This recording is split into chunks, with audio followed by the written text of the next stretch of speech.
네, 501페이지 보겠습니다.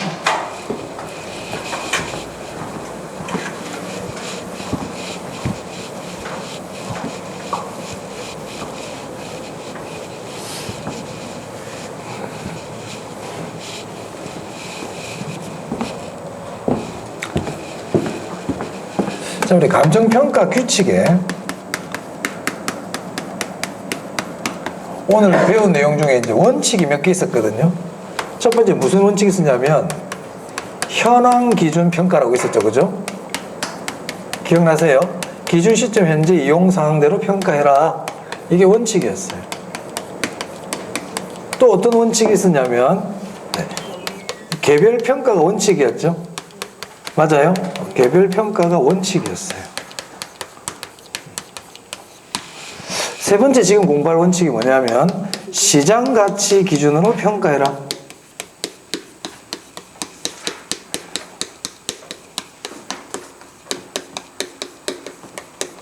네, 이렇게 돼 있거든요. 그러면 보세요. 오늘 지금 이제 세 개의 원칙을 공부했거든요. 그럼 현황 기준 평가가 원칙이었는데 예외적으로 아까 뭐가 있었습니까? 조건을 붙일 수 있다. 이렇게 돼 있죠. 기억나세요? 네, 조건을 붙여서 평가할 수 있다. 이렇게 돼 있었죠. 자, 개별 평가가 원칙이거든요. 개별 평가가 뭡니까? 물건이 2개 이상일 때 하나하나 따로따로 평가해라. 이게 개별 평가고 그게 원칙이에요. 근데 예외적으로 무슨 평가가 있었습니까? 일괄 평가 있었죠. 자, 일괄 평가 어떨 때 합니까? 일체로 거래되거나 용도상 불가분의 관계에 있을 때 기억하라고 그랬어요. 또 예외적으로 구분 평가가 있었죠. 가치를 달리하는 부분은 구분해서 평가할 수 있다. 그 다음에 또 뭐가 있었습니까? 일체로 이용되고 있는 물건의 특정 부분만은 평가할 수 없지만 도시계획시설에 저촉된 거에 보상 같은 경우 특수한 목적이나 합리적인 이유가 있을 때는 그 부분만 평가할 수 있다. 요렇게 했거든요. 이런 것들을 기억을 잘 해놔야 돼요. 우리 시험은 항상 기초적인 거, 기본적인 걸 잘 알아야 되거든요. 그럼 이제 세 번째 시장가치 기준평가예요. 즉 감정평가학자가 감정평가를 할 때는 시장가치를 기준으로 평가해라. 이게 시장가치 기준평가거든요. 그러면 여기서 만약에 출제자가 시험을 낸다면 무엇을 물어보고 싶겠습니까? 그럼 시장가치가 뭔데? 이게 중요하겠죠. 시장가치. 그래서 시장가치가 무엇인지를 좀 알 필요가 있어요. 우리 교재 보세요. 501페이지 감정평가에 관한 규칙 해가지고 회색 박스가 있죠. 자, 읽어보겠습니다. 시장가치 기준 원칙 이렇게 되어 있네요. 1항에 대상 물건에 대한 감정평가액은 시장가치를 기준으로 결정한다 이렇게 되어 있죠. 그래서 우리 감정평가 규칙에는 시장가치 기준으로 평가하라고 되어 있단 말이에요. 그러면 시장가치가 뭐냐 이 말입니다. 시장가치란 감정평가의 대상이 되는 대상 물건이 줄칩니다. 통상적인 시장에서 일반적인 시장이라는 뜻이죠. 예를 들어서 뭐 경매시장이라든지 뭐 암시장이라든지 어떤 특수시장이라든지 이런 시장에서 거래되는 게 아니고 통상적인 시장에서. 그 다음 충분한 기간 줄치세요. 충분한 기간 거래를 위하여 공개가 돼야 돼요. 즉 시장에 나온 지 5일밖에 안 된 물건이 거래되는 가격을 시장가치라 부르는 게 아니라고요. 충분한 기간 동안 시장에 공개가 돼야 돼요. 그 충분한 기간 얼마인지는 우리가 안 나와 있지만 충분한 기간 동안 시장에 나와 있어야 된다 이 얘기예요. 예를 들어서 어떤 아파트가 여기 아이파크 아파트가 나왔는데 팔려고 내놓은 지 3일 만에 5억에 팔렸어요. 그렇다고 해서 5억을 시장가치라 보지는 않는다는 거예요. 충분한 기간 동안 공개가 안 됐다는 거죠. 자, 그 다음 공개된 후 그 대상 물건에 대해 줄칩니다. 정통한 당사자 사이에 그 물건에서 잘 아는 사람들끼리 거래해야 된다는 거예요. 뭐 치매 노인의 거래라든지 아니면 경매시장에서의 거래라든지 이런 것들은 시장 가치가 될 수 없다는 겁니다. 그 물건에 잘 알고 있는 사람, 정통한 당사자 사이에. 그 다음에 줄칩니다. 신중하고 자발적인 거래. 신중하고 강제에 의한 거래가 아니라는 거죠. 신중하고 자발적인 거래가 성립되었을 때 그때 성립될 가능성이 가장 높다고 인정되는 줄치세요. 가장 높은 가격이 아니에요. 가장 높다고 가장 높다고 인정되는, 성립될 가능성이 가장 높다고 인정되는 가치를 우리가 뭐라고 부른다? 시장 가치라고 부릅니다. 만약에 시험에 시장 가치란 앞에 말 그대로 잘 적어놔. 쭉 잘 적어놓고 아까 4가지 조건 얘기했죠. 뭐라고 했습니까? 통상적인 시장에서. 두 번째, 충분한 기간 동안 공개되고 나서. 그 다음 세 번째, 그 물건의 정통한 당사자들끼리 신중하고 자발적인 거래가 성립되었을 때 가장 높은 가격이다. 그러면 된다, 안 된다? 안 된다는, 가장 높은 가격이 아니에요. 성립될 가능성이 가장 높다고 인정되는 가치인 거예요. 시장 가치란 시장에서 거래되는 가장 높은 가격을 의미한다. 그러면 안 됩니다. 그래서 제가 가장 높다고 인정되는 출처라는 이유가 그래서 그래요. 가장 높다고 인정되는 가액을 우리가 뭐라 그런다? 시장 가치라 그래요. 거래되는 가장 높은 가격 그러면 안 됩니다. 이게 원칙이라고. 시장 가치로 평가하는 게 원칙이라고. 그러면 예외가 있을 수 있단 말이에요. 예외가 시장 가치 외의 가치로도 평가할 수 있다. 평가 가능. 항상 예외가 있어요. 시장 가치로 평가하는 게 원칙인데 시장 가치 외의 가치로도 평가할 수 있다. 어떤 경우냐? 의뢰인의 요청이 있다든지 법령에 다른 기준이 있다든지 사회 통념상 타당하다고 할 때는 할 수 있다고. 그럼 아까 들어봤는데 아까 조건부 평가 있죠? 조건부 평가. 현황 평가가 원칙이었거든. 근데 예외적으로 언제 조건부 평가할 수 있느냐? 아까 똑같아요. 법령에 다른 기준이 있다든지 의뢰인이 요청을 한다든지 사회 통념상 타당하다고 인정될 때는 조건을 붙일 수가 있거든요. 얘하고 예외 기준이 같아요. 예외 기준이 같다.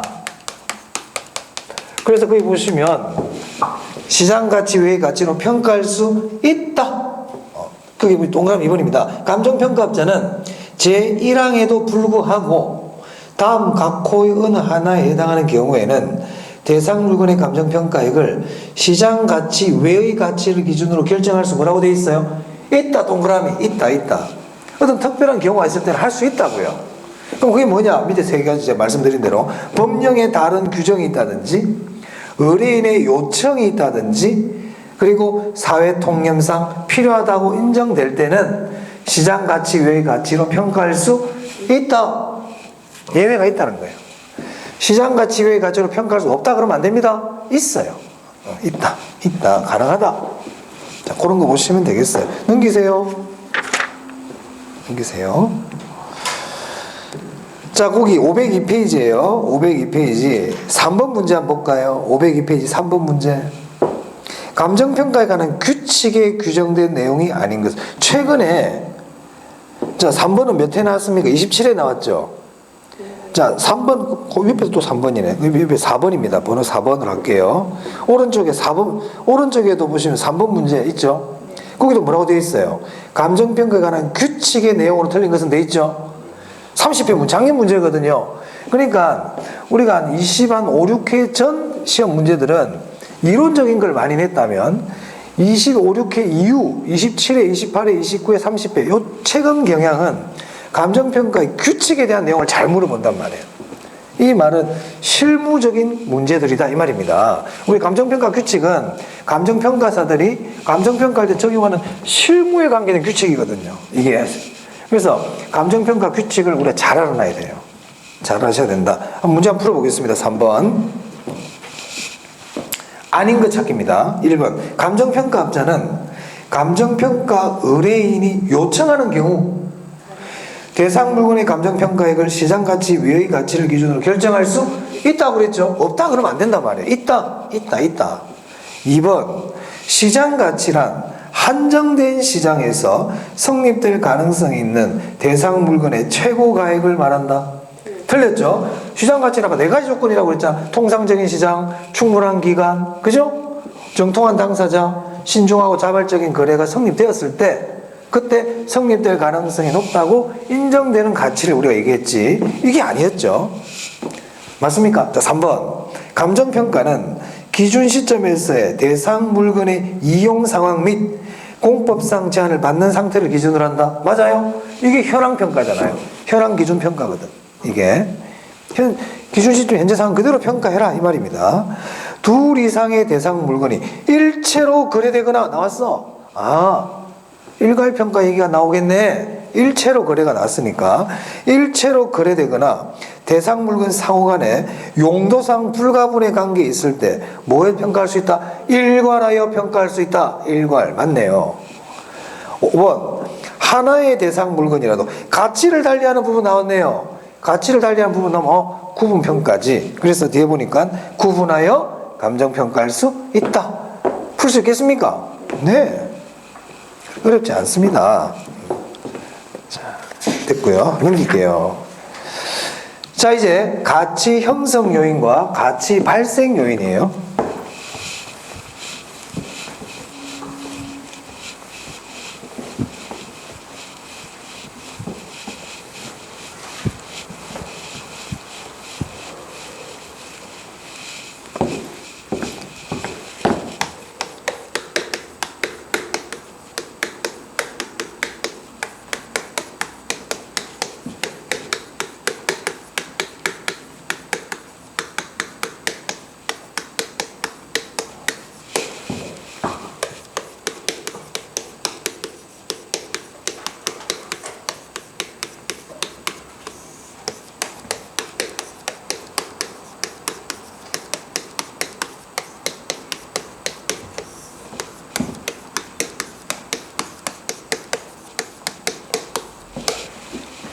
제가 왜 이렇게 화살표 쭉쭉 적었냐면 가치 형성 요인이 가치 발생 요인에 영향을 미쳐요.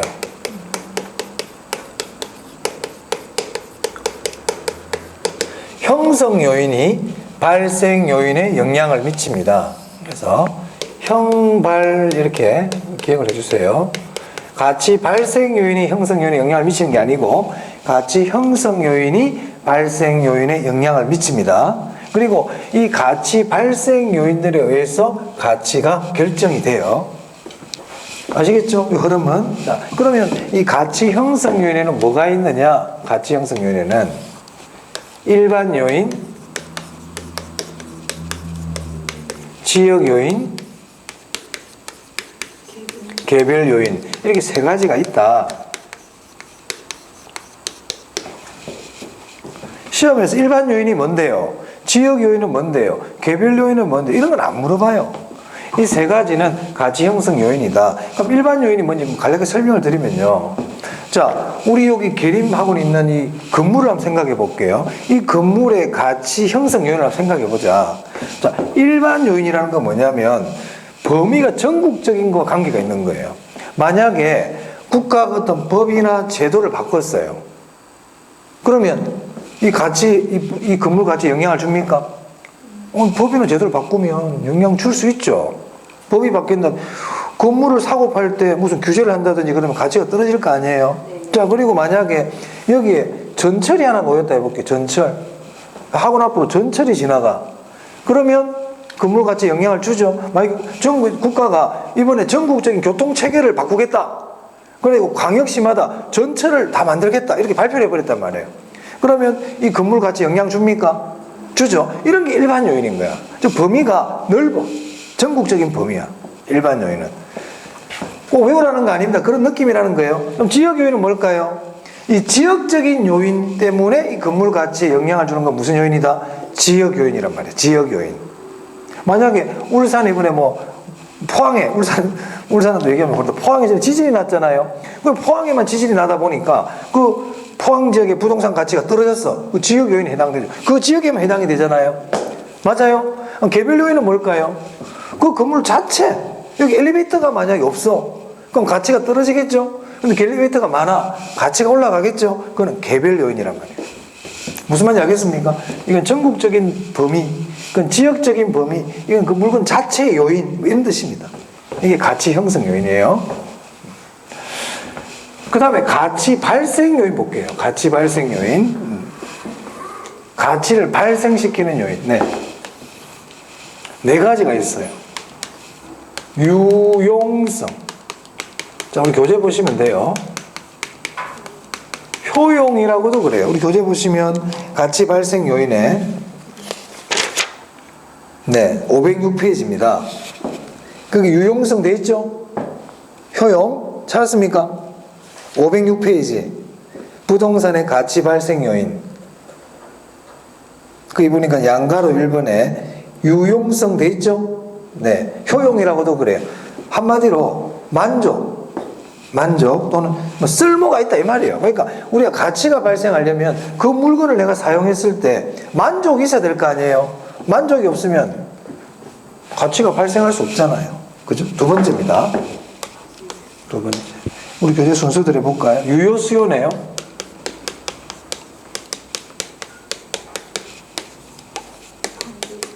네. 자, 여러분들이 가치 발생 요인을 한번 외우려고 그러지 말고 생각을 해보세요. 자, 어떤 물건이 있어요. 첫 번째, 이 물건이 가치를 발생시키려면 쓸모가 있어야 돼. 효용을 줘야 된다고 나한테. 만족을 줘야만 이 물건의 가치가 발생하죠. 두 번째, 아무리 이 물건이 우리에게 효용을 준다고 그러면 그걸 살 능력이 없어. 그걸 살 사람이 없어요. 그럼 이게 가치가 발생하겠습니까? 가치가 발생 안 하죠. 자, 아프리카에 어떤 지역에 가니까 다이아몬드가 나. 만약에. 그런데 그 다이아몬드가 아무리 쓸모가 있더라도 그거를 살만한 구매력을 갖춘 수요가 없어요.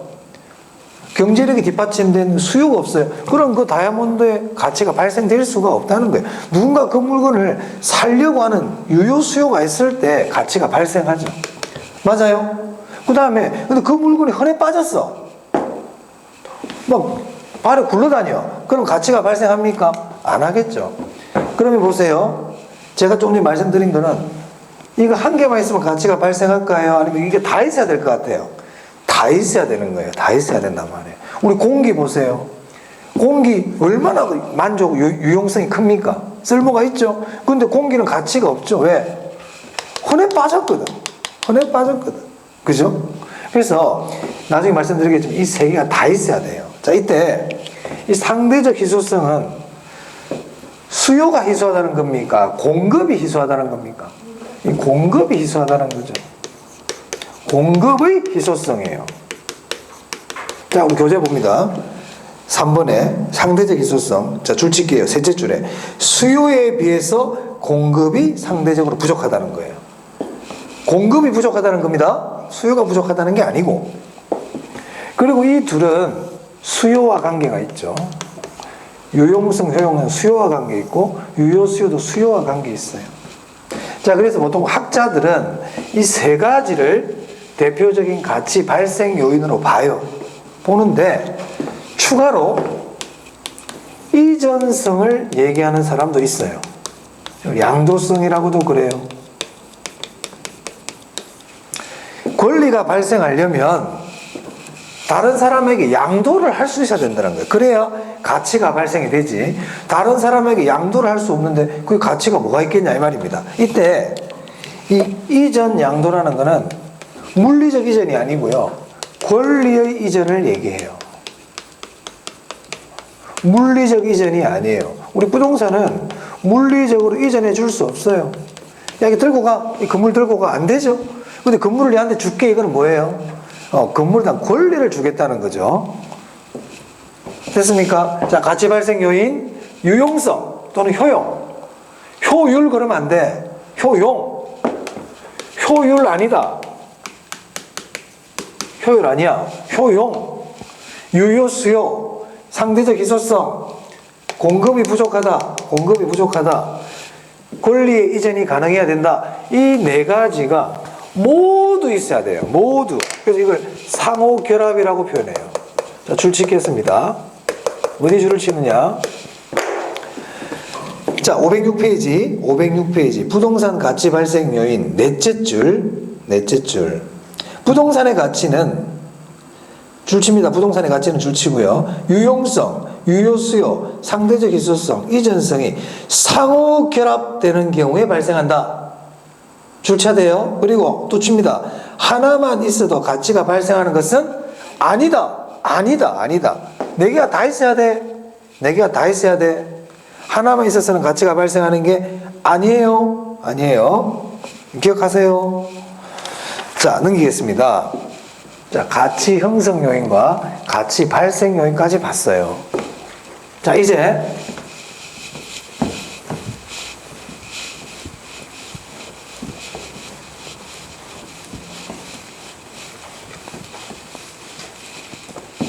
가격의 재원칙입니다.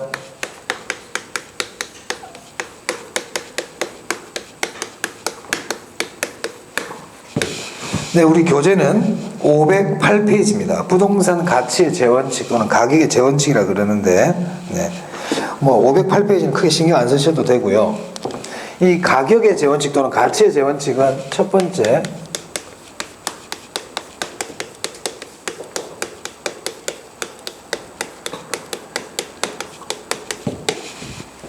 최유효 이용의 원칙이 있어요. 가격의 재원칙이라는 건 뭐냐면 어떤 물건의 가치 또는 가격을 정할 때 필요로 하는 적용되는 여러 원칙을 얘기해요. 재라는 게 여러 재자거든요. 그러니까 가격과 관계되는 여러 가지 원칙들 이런 뜻입니다. 첫 번째가 최유효 이용의 원칙이에요. 이 최유효 이용이 뭐냐? 최유효 이용이란 최고 최선의 이용을 얘기해요. 자, 우리 교재는요. 네, 510페이지네요. 510페이지. 자, 의의 한번 보겠습니다. 부동산 가격은 줄칩니다. 최유효 이용을 전제로 한다. 그 밑에다가 기준 이렇게 적어두세요. 기준 최유효 이용의 원칙은 부동산 가격이나 어떤 물건 가격을 정할 때 기준 역할을 한다는 거예요. 자, 만약에 여러분이 이 지금 뭐 공기청정기입니까? 요거의 가격을 한번 정해봐라. 그러면 이 물건의 가격을 정할 때 어떤 기준이 있어야 되는 거예요. 그렇지 않아요? 뭐 예를 들어서 성능에 대한 기준도 있을 수 있고, 뭐 크기라든지, 뭐 작동의 기준이 있을 때 이 물건은 어느 정도 가격이 얼마나 매겨줄 수 있잖아요. 근데 걔는 그 기준을 못 미치니까 우리 기준을 잘 맞췄으면 한 100만 원 하겠는데 그 기준을 못 맞추니까 70만 원 하겠다. 이렇게 할 수 있잖아요. 우리가 미인대회 나가요. 그럼 미인의 기준이 있어야 될 거 아니에요. 그렇잖아요. 근데 이분은 그 기준을 봤을 때 조금 못 미치니까 뭐 2등. 그죠? 자, 골동품이 있거든. 이 골동품이 있는데 이 골동품의 가치를 한번 매겨봐라. 그러면 골동품의 최유효 이용이라는 기준이 있단 말이야. 예를 들어서 이 골동품이 최고의 가치가 되려면 깨진 데도 없고 색깔도 선명해야 되고 이런 기준이 있을 거 아니에요. 근데 얘는 그 기준에 못 미치니까 한 300만 원 정도 빼서 얼마다. 그런 게 있을 수 있죠. 무슨 말 알겠습니까? 그럼 부동산도 마찬가지인 거야. 부동산도 가치를 딱 정할 때 어떤 그 가치를 매길 수 있는 기준이 있어야 된다는 거예요. 그게 뭐냐? 최유효 이용이야. 그럼 최유효 이용이 뭔데? 최고 최선의 이용인 거예요. 부동산의 가치를 평가할 때 과연 이 부동산이 지금 현재 최고 최선으로 이용되고 있느냐? 이게 기준이 된다는 겁니다. 근데 봤더니 최고 최선의 이용이 아니야. 그럼 가치가 어떻게 되겠어요? 가치가 내려가겠죠. 그래서 최유효 이용은 부동산 가격을 우리가 측정할 때 전제가 되는, 즉 기준이 되는 원칙인 겁니다. 기준이 되는 원칙. 자, 그래서 그 밑에 좀 읽어볼게요. 한번 편하게 보시면 됩니다. 여기서 최유효 이용이란 객관적으로 보아 양식과 통상의 이용 능력을 보유하고 있는 사람의 합리적인 합법적인 줄칠게요. 최고 최선의 이용 방법을 말한다. 그리고 그 앞에 통상의 이용 능력을 보유하는 사람 이렇게 가로를 하나 매겨볼게요. 전문가가 하는 건 아니라는 거예요. 통상의 이용 능력을 보유하는 사람들의 최고 최선의 방법이지 전문가들의 최고 최선의 방법을 얘기하는 건 아닙니다. 최유용이. 그리고 줄칩니다. 감정평가에 관한 규칙에서 직접 규정하고 있는 사항은 아니다. 줄치세요. 제가 아까 여기 감정평가 규칙에 대한 내용들 지금 하고 있는데 이 감정평가에 관한 규칙에 최유효 이용이라는 건 나온다 안 나온다? 이런 규정은요? 없어요. 감정평가 규칙에는 최유효 이용이란 말은 안 나와요. 그럼 저거는 뭐냐? 학자들이 이론적으로 만들어내놓은 거예요. 학자들이. 최유효 이용은 감정평가 규칙에 나오는 내용은 아닙니다. 직접 규정하고 있진 않아요. 자, 됐고요. 최유용의 원칙, 최유용이란 최고 최선의 이용이다. 그 다음 가격의 제원칙 중 기준 역할을 해줘요. 기준 또는 전제 조건 뭐 이런 뜻입니다. 부동산의 가격을 평가할 때 기준이 되는 역할을 한다. 최유용의 원칙. 가치 평가에 있어서 전제 조건이 된다. 최유용의 원칙입니다. 최유용의 원칙. 자, 두 번째. 최유용의 원칙의 토대가 되는, 기초가 되는 원칙이 두 가지가 있어요. 변동의 원칙과 예측의 원칙이 있습니다.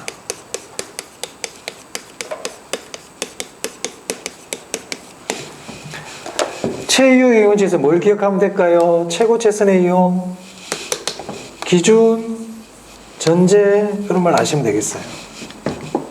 자, 변동의 원칙입니다. 변동의 원칙. 자, 변동의 원칙. 앞에서도 잠시 했어요. 변동의 원칙이 뭐든가요?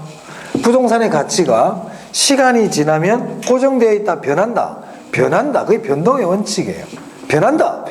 가치가 변한다. 자, 그래서 교재 봅니다. 동그라미 1번. 변동의 원칙.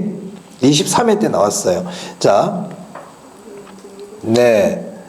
그 셋째 줄에 보시면 부동산 가격도 과거, 현재, 미래로 변한다는 원칙이다. 이렇게 돼 있죠. 그럼 무슨 말입니까? 시간이 지나면 우리 아까 가치 형성 요인이 있었잖아요. 일반 요인, 지역 요인, 개별 요인이 있었죠. 네? 그런 것들은 고정되어 있습니까? 변합니까? 변하거든요. 그래서 그 교재 보시면 가치 형성 요인들이 변함에 따라 가치 발생 요인이 변하고, 그래서 부동산의 가치도 변한다는 거예요. 시간이 경과하면. 즉 변동의 원칙이란 시간이 경과하면 가치 형성 요인도 변하고 가치 발생 요인도 변하고, 그래서 부동산의 가치도 변한다. 이게 변동의 원칙이에요. 시간이 지나면 변한다, 가치가. 동그라미 3번 별표입니다. 자, 그래서 기준 시점을 정해줘야 돼요. 아까 기준 시점 공부하셨죠? 감정평가의 기준이 되는 시점 아닙니까? 왜 그게 필요합니까? 시간이 경과하면 가치가 변하니까 감정평가의 기준이 되는 날짜가 필요하다. 그게 뭐라고? 기준 시점이라고요. 그게 언제더라?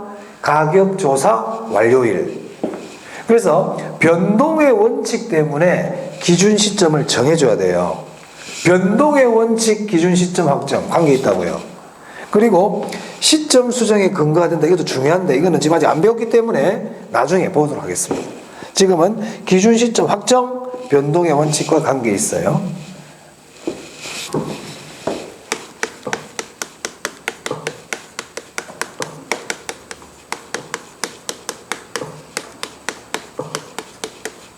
변동의 원칙 뜻이 뭐라고요? 시간이 지나면 부동산의 가치는 변한다. 자, 그 다음에 예측의 원칙입니다. 뭐 시험에서 답으로 잘 나오진 않지만 그냥 뜻 정도는 나올 수는 있어요. 자, 예측의 원칙. 자, 우리 교재에 뜻을 보기 전에 여러분들 생각에 예측의 원칙이 뭘 것 같아요? 한번 속으로 한번 생각을 해보는 거예요. 예측의 원칙. 네. 자, 보세요. 우리 감정평가 지금 하고 있잖아요. 감정평가는 뭡니까? 감정평가는 어떤 물건이 있어요. 이 물건이. 건물이다 해볼게. 감정평가는 이 건물의 가치를 판정을 해야 돼요. 이 건물의 가치를 판정해가지고 이 건물이 얼마짜리야? 정해주는 게 뭐예요? 감정평가는. 아까 했잖아. 토지 등의 경제적 가치를 판정하여 그 결과를 가액으로 표시한다고 그랬죠. 그러니까 이게 얼마짜리인지 가치를 판정해가지고 그게 지금 1억이다, 10억이다 이렇게 판정해주는 게 감정평가란 말이에요. 가치를 판정해서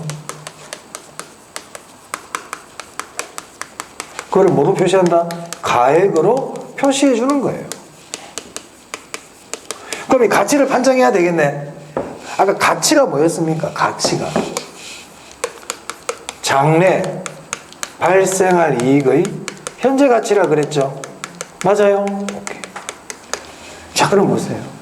만약 이 건물의 장래 이익을 건물의 장래 이익을 구해가지고 이 건물의 장래 이익의 현재 가치가 이 건물의 가치인데 이 장래 이익을 잘못 예측을 해.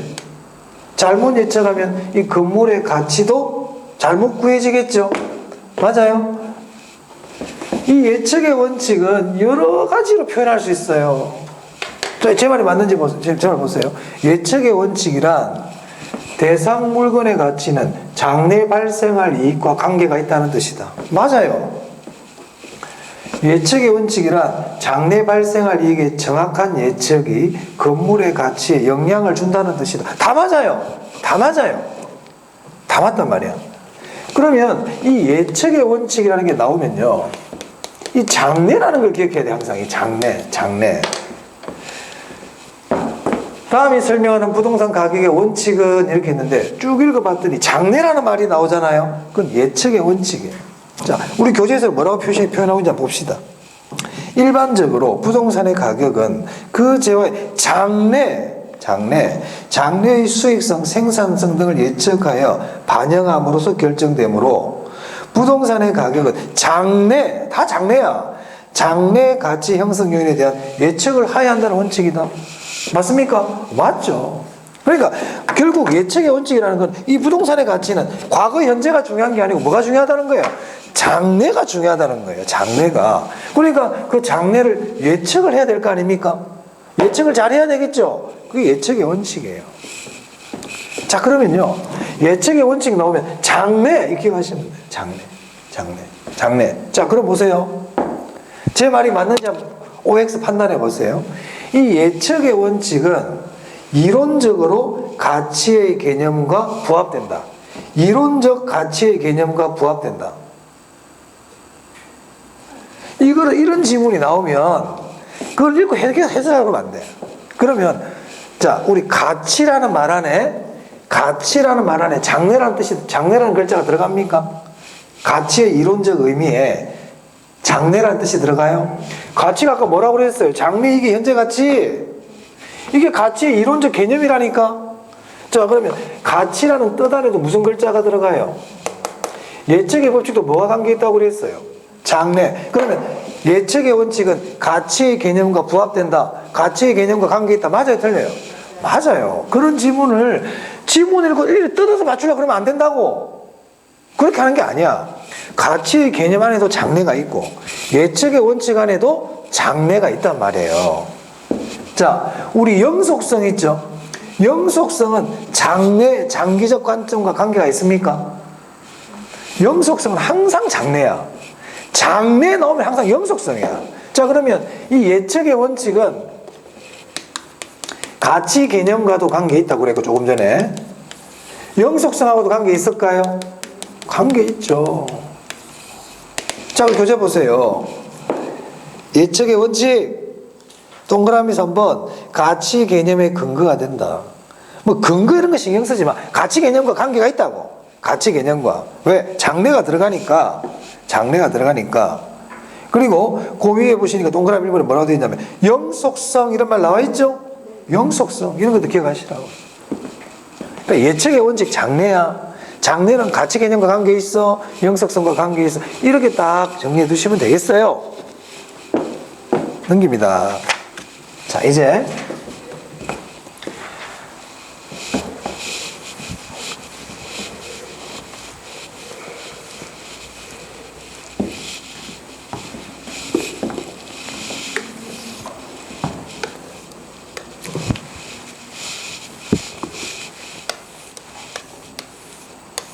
이 건물이 있는데 이 건물의 가치를 평가하려고 그래요. 그러면 이 건물의 가치를 평가하는 데 있어서 가장 전제 조건이 되는 기준이 되는 원칙이 뭐라고 그랬어요? 최유효이용. 최고 최선의 방법으로 이용되고 있느냐? 최유효이용.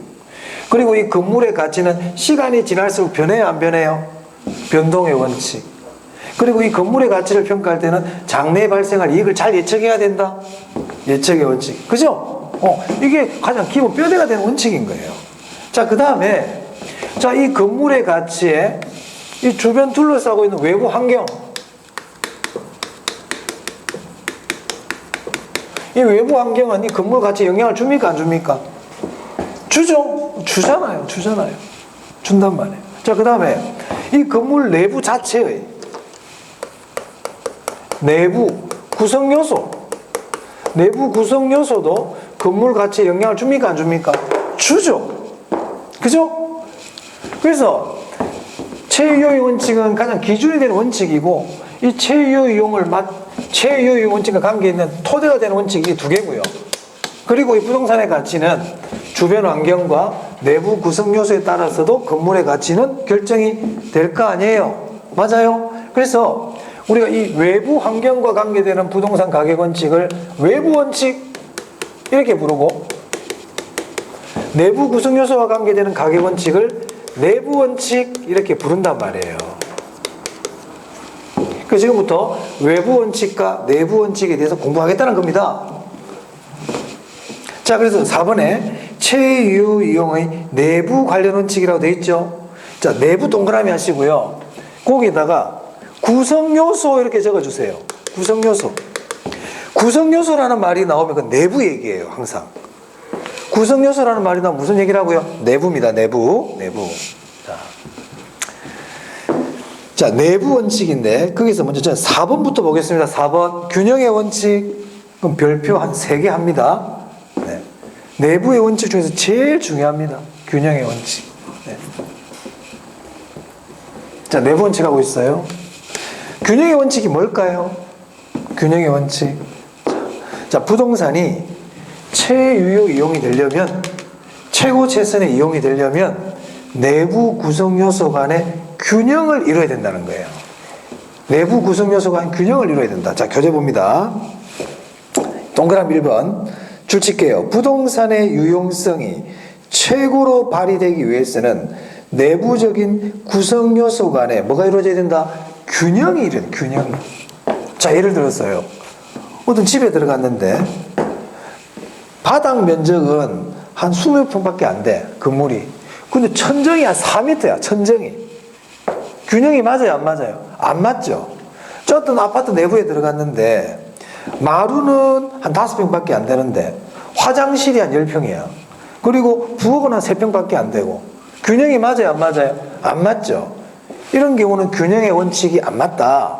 즉 내부 구성 요소가 균형을 이루어야만이 그 부동산의 가치가 최고가 된다. 유용성이 최고가 된다. 이게 무슨 원칙이라고요? 균형의 원칙이라고요. 균형의 원칙 뜻 아시겠죠? 자, 그러면요. 지금 감가 얘기가 나오는데 감가 좀 하고 설명드리겠습니다. 감가 부분을 좀 봐야 되거든요. 좀 더 필기를 좀 제가 좀 칠판에 적을 테니까 좀 필기를 해서 저 뒤쪽에 쭉 나오기 때문에요. 요거는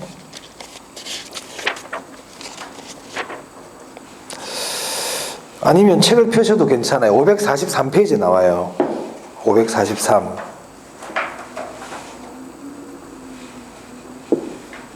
자, 543페이지 펴시면 그 위에 어떤 표가 하나 나와 있죠.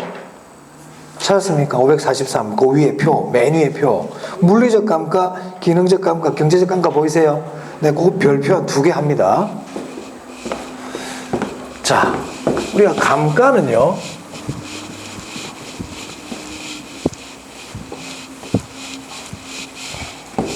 감가의 요인이라고 그러는데, 이 중요합니다. 감가의 요인. 물리적 감가, 기능적 감가, 경제적 감가가 있어요.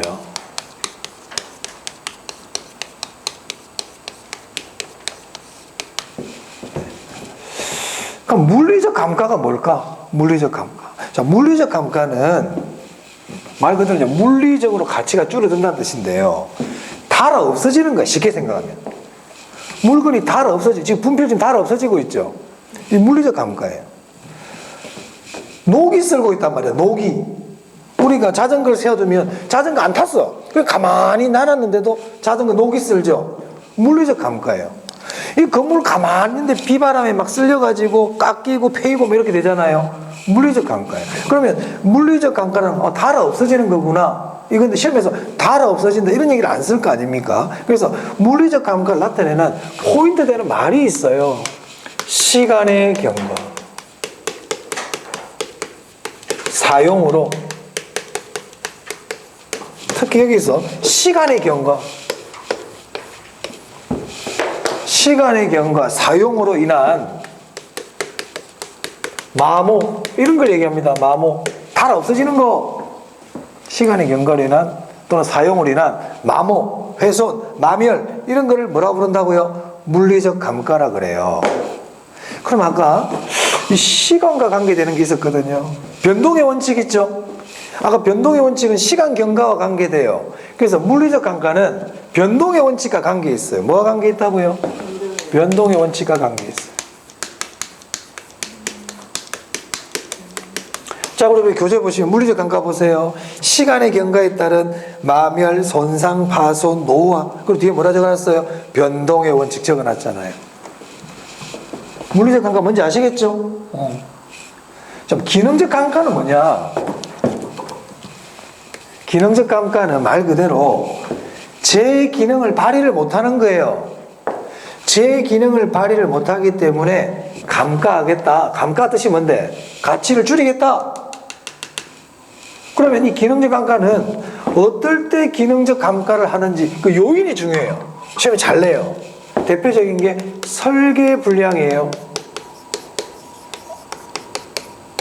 우리 교재 보시면 설계 불량 있나요? 설계란 말 나와 있죠. 설계 불량. 그 다음에 그 뒤에 건물과 부지, 부적응 보이세요? 건물과 부지의 부적응 그 별표합니다. 줄치고 별표. 건물과 부지가 안 어울려. 건물과 부지의 부적응 또는 부조화라고도 그래요. 기능적 감가입니다. 꼭 알아둡니다. 꼭 알아둡니다.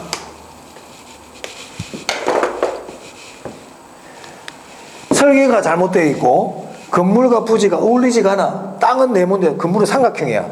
안 어울리죠? 그러면 기능적으로 가치를 줄여버리겠다는 겁니다. 그럼 디자인도 나올 겁니다. 그죠? 자, 예를 들어서 요즘 핸드폰 보세요. 핸드폰이 만약 이만큼 커. 막 엄청나게 크단 말이야. 그럼 핸드폰으로서 재기는 할 수 없죠. 디자인이 진부화된 거거든요. 그럼 이거는 기능적으로 감가를 하겠다는 거예요. 물리적으로는 아무 이상이 없지만 여러분 우리 뭐 옷 같은 게 보세요. 새 옷인데도 한 10년 전 옷이야. 디자인이 좀 구식인 거예요. 그러면 그 물건 그 옷이 달아 없어지고 뭐 실밥이 터지고 찢어지고 한 건 없어. 그래도 최근 옷보다는 가치가 떨어지죠. 그건 일종의 기능적 감가란 말이에요. 디자인 자체가 진부화되기 때문에 기능적 감가입니다. 그래서 설계 불량, 설비 불량, 형식, 디자인 이런 건 다 기능적 감가에 해당돼요. 자, 그 다음 경제적 감가인데요. 경제적 감가. 인근 지역의 쇠퇴, 시장성 감퇴, 외부 환경과의 부적합,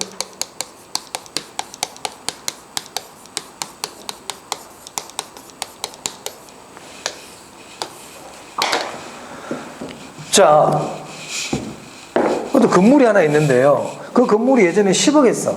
근데 최근에 그 지역이 완전히 이제 사람들도 없고 상가가 이제 그냥 몰락해버렸단 말이야. 그 지역 자체가. 그러면 그 건물 가치가 예전에는 10억이었지만 지금 10억이 안 가고 한 5억밖에 안 하더라. 인근 그 지역이 쇠퇴하는 바람에 경제적 감가 요인입니다. 그리고 시장성이 없더라. 살려고 하는 사람들이 없더라. 그래서 가치가 떨어졌다. 그것도 무슨 감가라고요? 경제적 감가. 주변 환경하고 안 어울려. 주변에는 전부 다 고급 주택인데 얘만 좀 쓰러져 가는 집이야. 그러면 가치가 어떻게 되겠어요? 없겠죠. 반대로 그 동네 전부 다 판자촌인데 그 가운데 우뚝 고가 주택이 하나 대리석으로 지은 집이 있어요.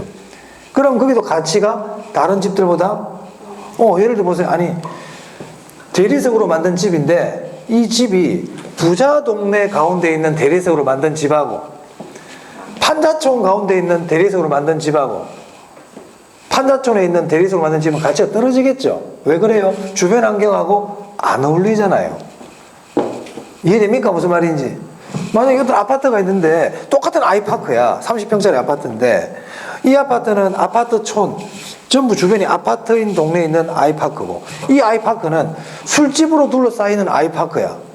그럼 술집으로 둘러싸이는 외부 환경하고 안 어울리죠. 그럼 가치가 올라가요? 떨어져요? 떨어진다. 그런 감가를 뭐라 부른다? 경제적 감가라 부릅니다. 지금 그냥 빨간색으로 이걸 기억 꼭 해두셔야 돼요. 꼭 해두셔야 돼요. 그런데 이 경제적 감가는요, 주로 원인이 어디에 있냐? 외부에 있거든. 외부에 있잖아요. 외부에. 혹시 제가 전에 개발론 할 때 통제 가능한, 통제 불가능 얘기할 때요, 통제 불가능한 요인은 주로 원인이 외부에 있다 그랬죠. 얘들은 원인이 다 외부에 있는 거예요, 외부에. 그래서 경제적 감가는 치유가 안 돼요. 치유 불가야. 치유가 안 돼. 전부 원인이 외부에 있어. 하지만 물리적 감가와 기능적 감가는 그 원인에 따라서 치유가 될 수도 있고 안 될 수도 있어요. 하지만 경제적 감가는 치유가 아예 안 된다. 치유 불가. 그래서 경제적 감가가 옆에다가 치유 불가. 물론 밑에 우리 그 디귿에 나와는 있습니다. 디귿에 보시면 치유 불가능 감가만 존재한다. 이렇게 돼 있죠. 치유 불가. 네. 자, 그럼 다시 앞으로 올게요. 가격의 재원칙으로 다시 오겠습니다. 내부 원칙 다시 앞으로 올게요.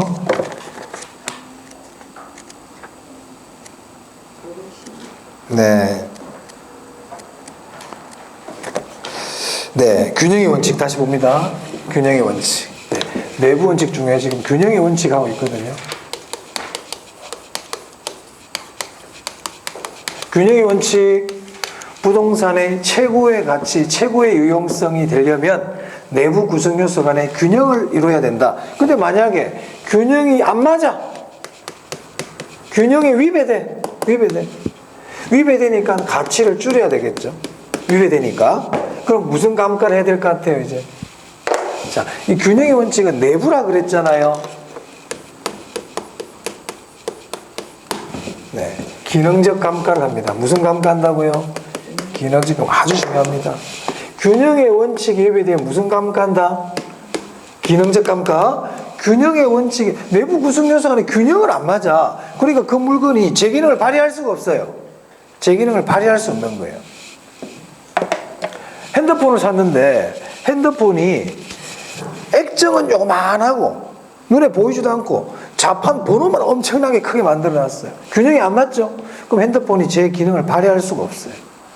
자, 기억합니다. 균형의 원칙, 외부 원칙이다, 내부 원칙이다, 내부 원칙이다. 위배되면 무슨 감가한다? 네, 요것만이라도 기억 다 하세요.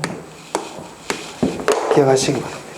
자, 그래서 균형의 원칙 했어요. 균형의 원칙. 그 다음에 그 위에 기여의 원칙이 있는데 이 기여의 원칙은 조금 쉬었다 하겠습니다. 기여의 원칙은 조금만 쉴게요. 네.